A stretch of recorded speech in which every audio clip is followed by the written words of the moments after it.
Cambuur hier maar 1 doel justerjoen in Os. En dat wie de 3 punten meenemen naar Ljout.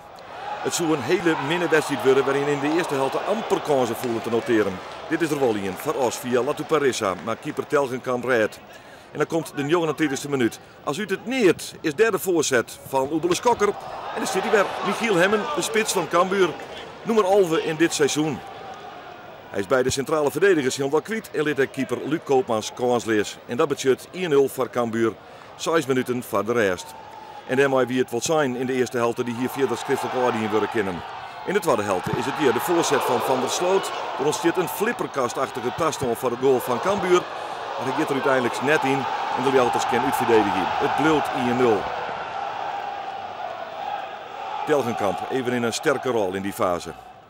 Hier is Oebele Skokker op de rechterkant. Krijgt de bal maar wat mazzel bij Martijn Barto. Die zit in 1 keer en via de holle van onvierder Van der Sloot liet hij keeper Luc Koopmans kansloos. Het schot van Barto, de holle van Van der Sloot. En hij zit erin, 2-0. Die komt mooi op mijn naam. Ja, het was een volley en ik denk ik neem hem in 1 keer uit de lucht. En ik denk dat hij anders de kruising was ingevlogen. Maar ja, hij raakte hem nog, dus in principe jammer. Maar hij zat, dus dat is belangrijk. 2-0 voor Cambuur in de matte wedstrijd thuis in de knip zitten. Maar dat weer nog net het geval. De 89e minuut is hier het oerstapje van Nelemans en Van der Sloot. Hij maakt het zijn fluiter te goed in de voorgaande situatie. En prikt de vrije trap erin. 2-1.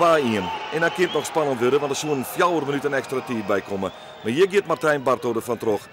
Het is heel handig om Piqué hinnen.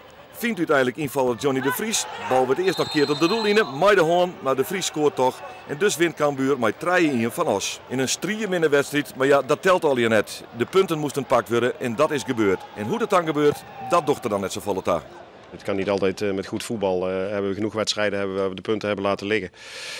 Door het zelf lastig te maken. En ja, onder zware moeilijke omstandigheden hier ja, weet je toch de boel naar je toe te trekken. En ik denk al met al een verdiende 1-3 overwinning naar Leeuwarden terug te gaan.